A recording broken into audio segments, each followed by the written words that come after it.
I'm Allendale's Chief Meteorologist Ryan Martin. Let's take a look at your midday weather update. Latest surface analysis across the country shows that we still have some decent moisture holding together across parts of the western Corn Belt. The big question mark will be this initial push of moisture. Does it hold together and make it all the way into the eastern Corn Belt? My sources say no. My sources are the latest model runs that show a little bit of action trying to hold together. And you know what? With the warm air that we've got in play over the central and eastern Corn Belt and high humidity values, we are looking at a scenario here where pop-up thunderstorms are easily going to happen. You know, it's the same kind of setup that we saw back into the tail end of last week and into the weekend, where it just wouldn't take much to trigger showers and thunderstorms. However, what that does also mean is the precipitation set up over the next few days in these warmer areas is going to be a lot more hit and miss than we would like to see. Just this past weekend and into last week alone, we saw one part of Indiana get 8 to 9 inches out of one single event, while somebody else got nothing. Okay, so we're looking at that same kind of setup as we go forward. The cool front actually pushes into the eastern Corn Belt probably as we go through late tomorrow, late Tuesday, and into early Wednesday, and that's where it kind of stalls out and starts to dissipate. So you're going to be seeing the moisture that's associated with that front die out, at least initially.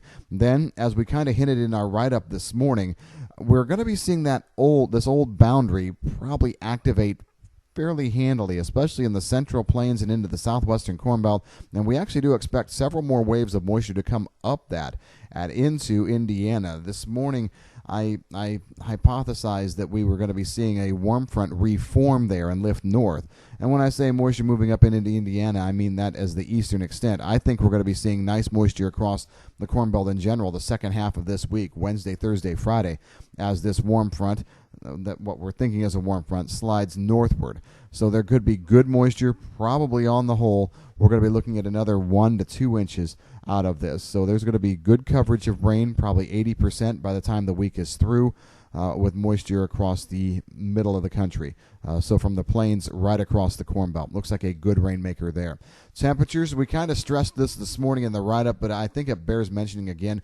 It is warm in the Corn Belt today, and it's going to be warm tomorrow. Temperatures are probably going to be some of the warmest or warmer that we've seen this summer. We'll see parts of the Corn Belt touching 90 degrees, but for the most part, you've heard a lot more talk about, hey, it's hot, than we've actually seen it being hot.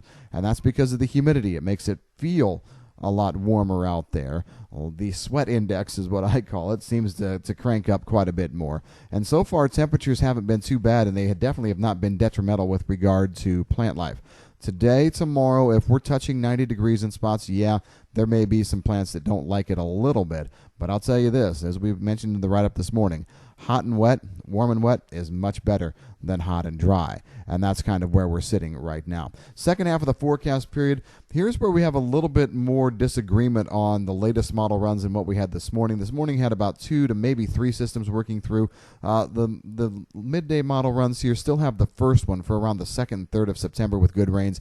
But then as you go farther out, models are really struggling here, flip-flopping back and forth as to what kind of moisture potential we have as we go through about the 6th, 7th, 8th, and 9th. It really looks to me like the atmosphere is trying to shift into a pattern where we have a front coming through about every 2 days.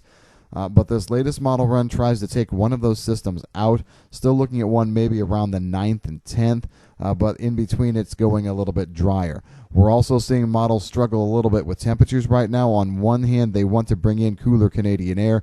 However, we're seeing that not really want to take hold yet, and even the air in Canada not exceptionally cool right now. So there's some uncertainty in the extended forecast period. We're going to leave our forecast basically alone right now.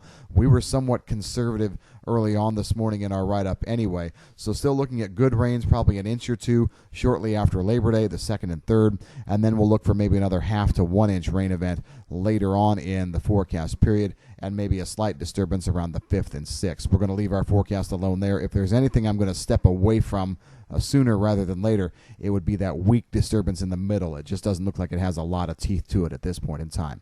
If you've got any questions on the weather, go ahead and give us a shout here at Allendale. I'm Chief Meteorologist Ryan Martin.